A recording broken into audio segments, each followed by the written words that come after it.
I knew something was wrong the moment the deer stopped moving. They stood at the edge of the tree line, still, alert, like statues carved from fog.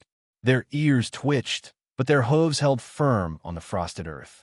I lower my thermos slowly, the warmth of the coffee forgotten in my hands. Something had disturbed the natural order, and it wasn't me. That was the first sign. The second came seconds later, carried on booth eels and bitter breath, the unmistakable crunch of gravel and brush behind me. Not cautious footsteps, aggressive ones, angry. I turned, not with panic, but the calm reflex of someone trained to stay measured under pressure.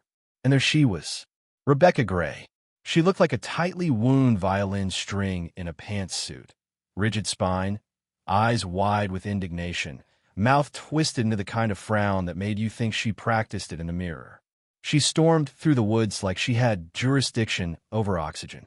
I hadn't even raised my rifle that morning. "Excuse me." Her voice split the quiet like a whip crack. "Are you insane?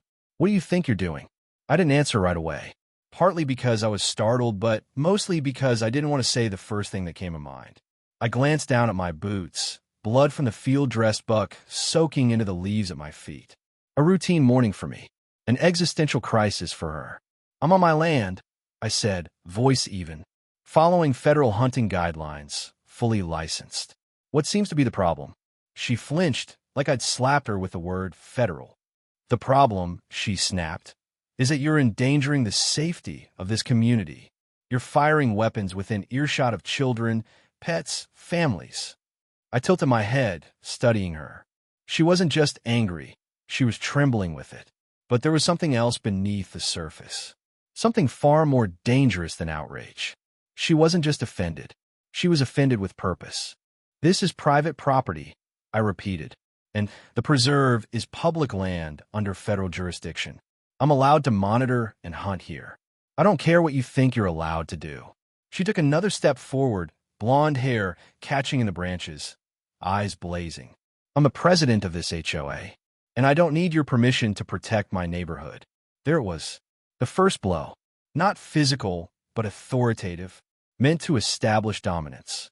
As if titles printed on newsletter headers carried the weight of law. She didn't know who I was. "Not yet." "Rebecca, is it?" I asked. She stiffened. I'd hit a nerve. She didn't expect me to know her name. "I've seen your car parked at the trail entrance," I added. "Didn't think it was a problem until now." "Consider a problem," she said. "Consider yourself reported.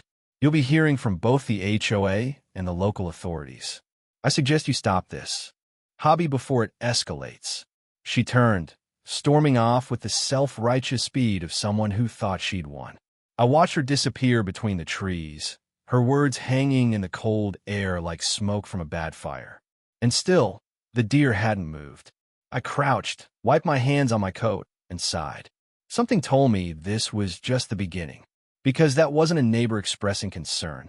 That was a declaration of war. And she had no idea who she was picking a fight with. The police cruiser arrived just as I was hosing down my boots. It was quiet, almost respectful, in how it turned on my long gravel driveway. No lights, no sirens. Just the steady rumble of engine tires over stone.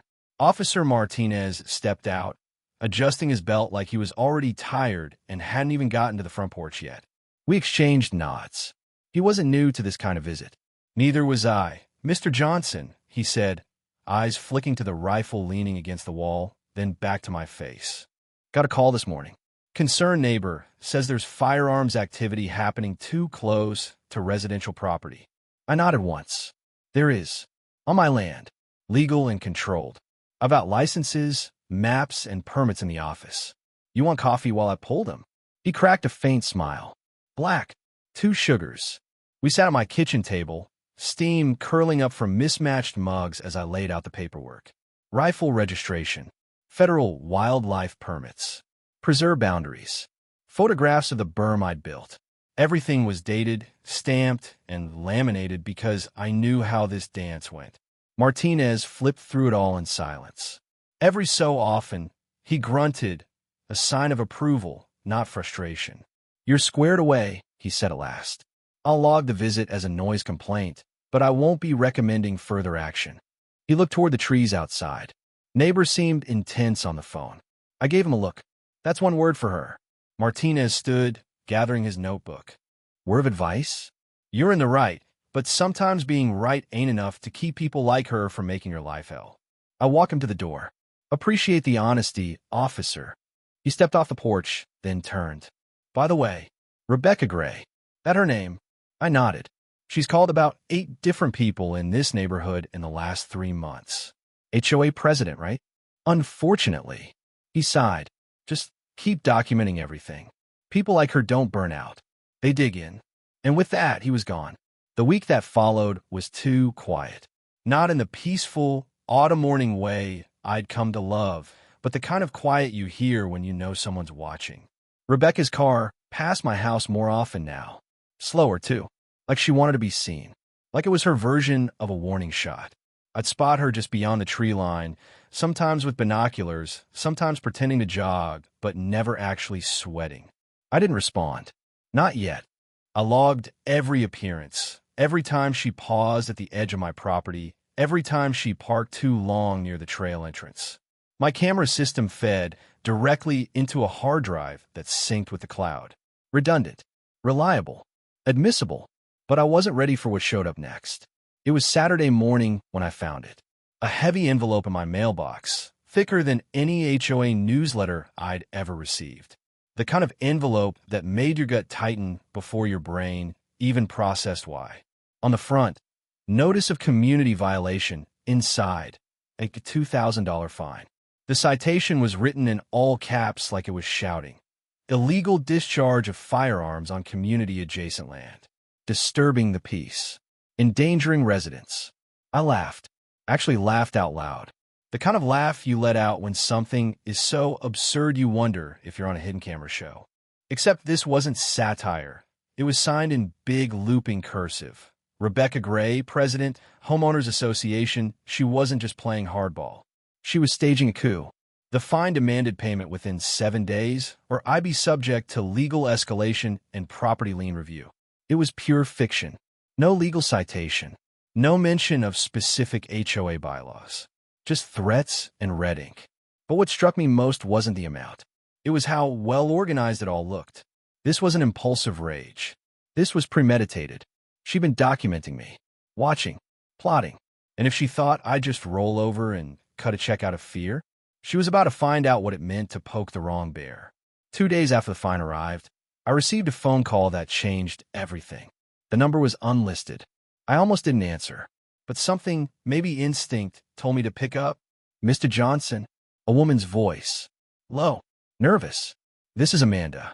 I work at the HOA office. Please don't hang up. I didn't say anything at first. Just let the silence stretch. People tend to reveal their truth in silence. I'm not calling from the office line, she rushed. I'm on my personal phone. I need to tell you something, but I can't do it over the phone. Can we meet? Somewhere off the books. I was already slipping on my jacket. 20 minutes. Corner table at Creekside Cafe. You'll recognize me. Amanda looked like she hadn't slept in days. Dark circles, anxious eyes. She kept checking over her shoulder like Rebecca might materialize from behind the espresso machine. The moment I sat down, she slid a flash drive across the table like it was contraband.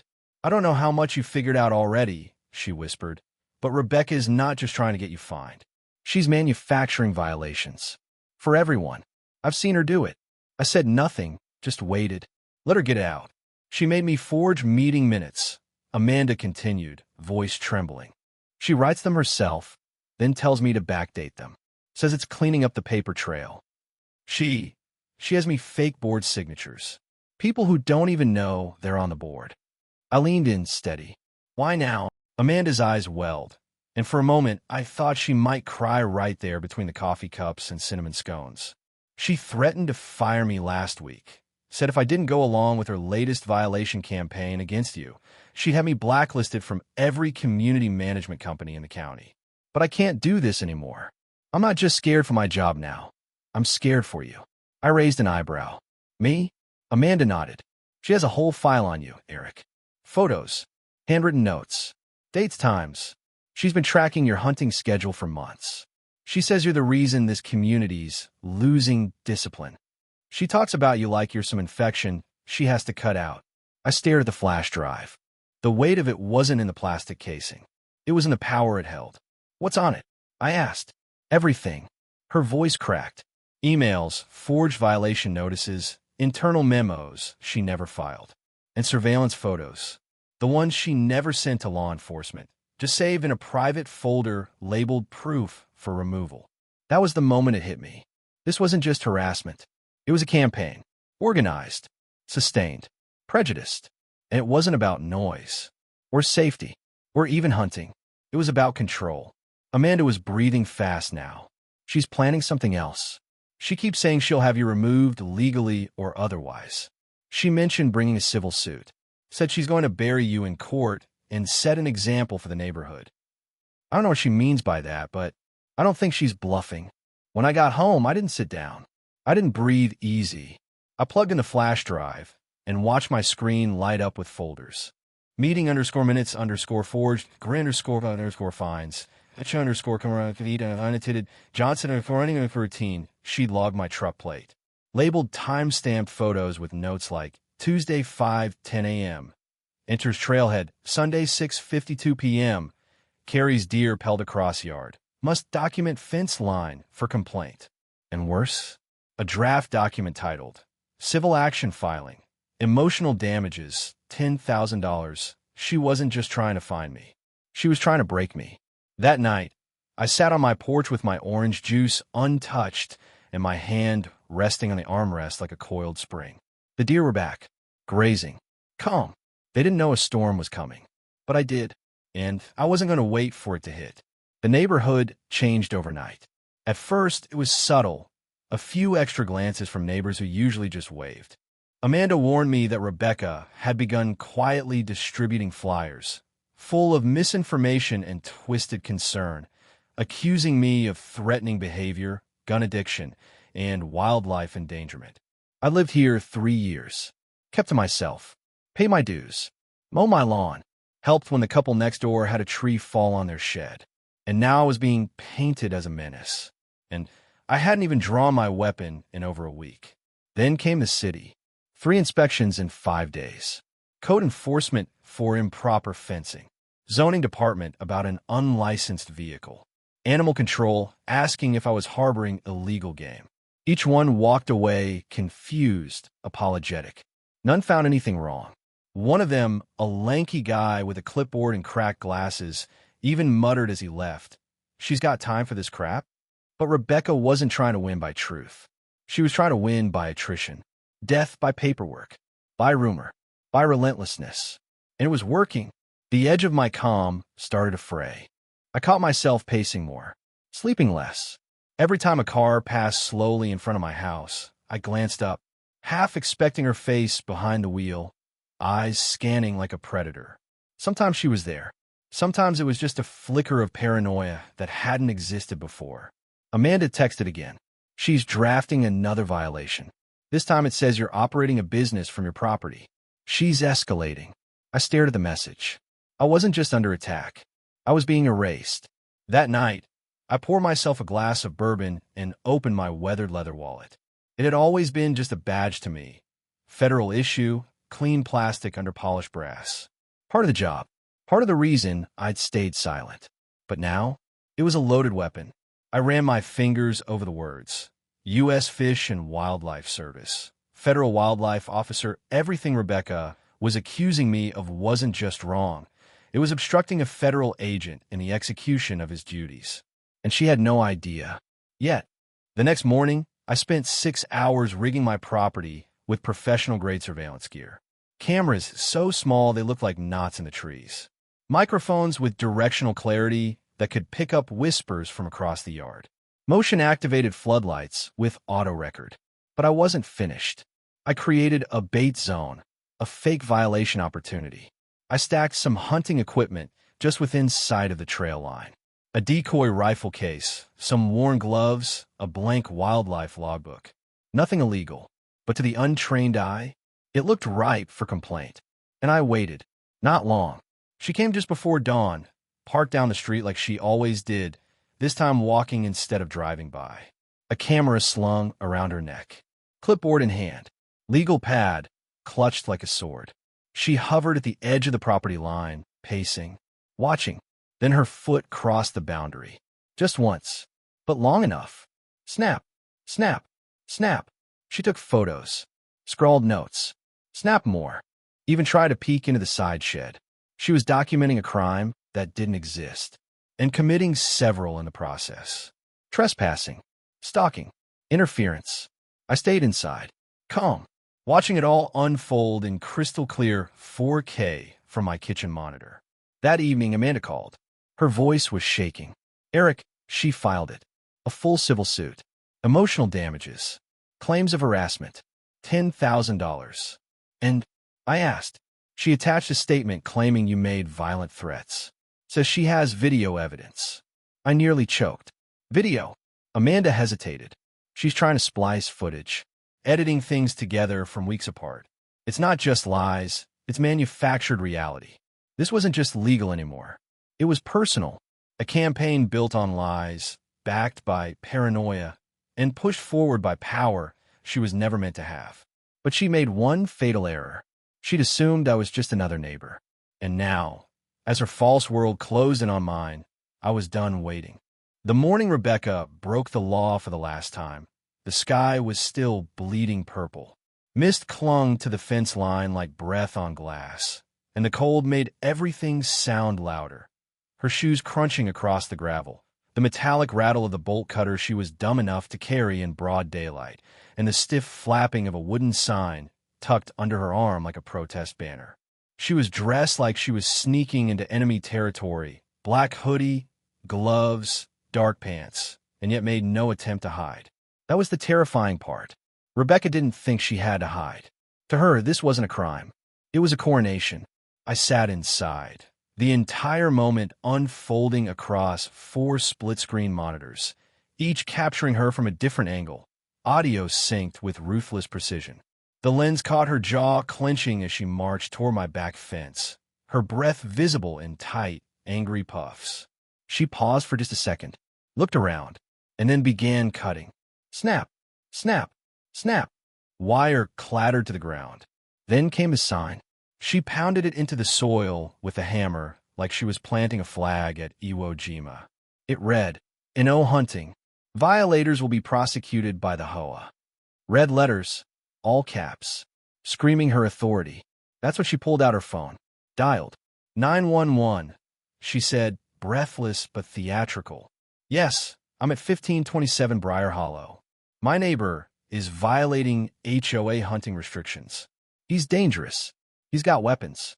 I stared at the screen, at the wire cutters in her hands, at the sign she just planted in my lawn, at the sheer delusion. The police were going to arrive and find her standing on the wreckage she'd created. I called Amanda. "She's here," I said. "It's happening." Amanda's voice was quiet. The city finance audit came back. Rebecca's been funneling HOA funds into her own account. Landscaping, security, even her pool heater. And now she's about to add vandalism, trespassing, and filing a false police report to the list. "You ready?" Amanda asked. I looked at the monitor. Rebecca was now pacing back and forth, waiting for sirens like they were applause.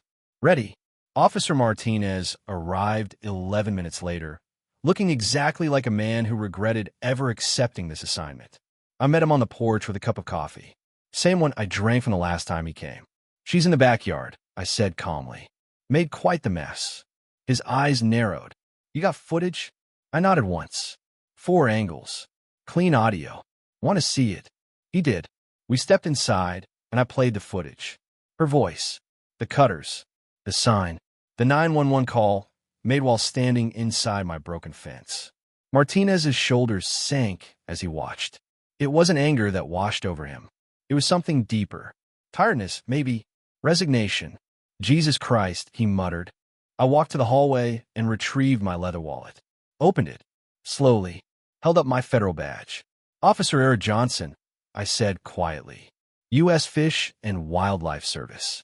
Every hunting activity I've conducted on this land has been in direct alignment with federal duties. Monitoring the preserve, regulating wildlife populations, reporting data, Martinez blinked. You're a federal agent, yes. She's not just harassing a neighbor. She's obstructing a federal officer in the performance of his duty. For a moment, there was silence. Then I said, shall we let her know? When we stepped outside, Rebecca turned with a wide smile, eyes bright with false victory. There he is, she said. I want him removed immediately. He's endangering Mrs. Gray. Martinez cut in, voice steel now. We need to have a word. The moment her eyes met mine, I saw it. Confusion, then calculation, then fear. I didn't say a word, just held up the badge, slowly, deliberately. Her lips parted. The color drained from her face like the blood had turned and run the other way. Yes, I replied. And every accusation you've made is now evidence in a federal case. Martinez turned to her, the cuffs already out. You're under arrest for trespassing, vandalism, harassment, filing a false police report, and interfering with a federal officer. Click. The sound of justice was metal on wrists. And her face? Her face was unforgettable. The look of someone who'd spent years believing they were the apex predator, finally realizing they'd wandered straight into a hunter's trap. And the world was watching. The fence has been rebuilt, sturdier than before.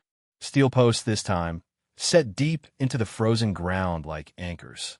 The kind of structure meant to last. Not just to keep people out, but to keep peace in. It's quiet now. Not the uneasy quiet that came before the storm. This silence feels earned, heavy with meaning, as if the land itself is exhaling. I sit on the same porch where it all began, the sun bleeding into the treetops, orange juice sweating in my hand. Somewhere beyond the woods, a buck cracks a branch underfoot, and I smile. The rhythms of the preserve are returning, and so am I. Rebecca Gray was processed within the hour. Martinez made the call, and the rest followed fast. Warrants, subpoenas, statements. The footage, Amanda's testimony, the financial records. They painted a picture so complete, even her lawyer reportedly refused to speak at her bail hearing. She's facing 4 state charges and 2 federal. Embezzlement, forgery, harassment, obstruction. It'll take a judge 5 minutes to read the list, and a jury even less to make up their minds. But that's not what stays with me. What stays with me is the moment, the flicker behind her eyes when she realized what she was up against. When the empire she'd ruled with threats and paperwork crumbled under the weight of truth. I didn't feel triumph then. I felt relief. Not because I won, but because her reign ended. Amanda was promoted to interim HOA president. I didn't vote. I didn't have to. No one else applied. The neighborhood had already decided. Her first act was to shred every fake violation Rebecca had ever written. The second was to hold a community meeting in the open park, the one Rebecca always said was unsuitable for gatherings. That night, people came. Lawn chairs, coolers, stories. Some of them laughed. Some cried. But all of them stayed.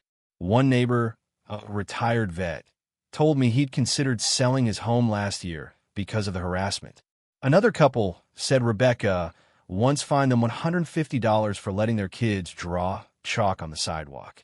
An elderly woman whispered that she'd stopped tending her garden just to avoid being noticed. They were stories I'd never heard, because Rebecca had silenced them, until someone pushed back. I didn't tell many people about my badge. Most of them still think I'm just the guy who likes to be left alone, hunts on weekends, and doesn't say much at HOA meetings. That's fine. Let them remember me like that. The quiet man who sat on the edge of the forest and drank orange juice while the neighborhood healed. Because I didn't do it for applause. I did it so the next person wouldn't have to. Yesterday, Amanda sent me a photo. The new HOA sign, freshly installed outside the park gate. It read, "Community is built on respect, not fear." She added a note, "We're free because someone stood up. You'll always have a seat at the table." Hey, I didn't reply. Just saved the photo and sat with it for a long while. People always assume the loudest voice wins. But that's not true. Sometimes the most dangerous person in the room is the one who waits, who listens, who documents, who lets the opponent write their own downfall line by line. That's the difference between ego and patience, between threats and law, between HOA president and federal officer.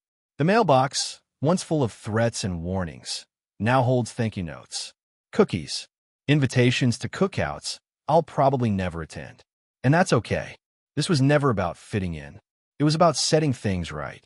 I take a long sip of my drink and glance at the edge of the woods, where sunlight slips through the oaks and spills across my lawn like liquid gold. No cameras. No sots. No eyes watching me from behind tinted windows. Just the soft rustle of wind and the clink of ice in a glass. The sound of freedom. The sound of silence. And I've never heard anything sweeter.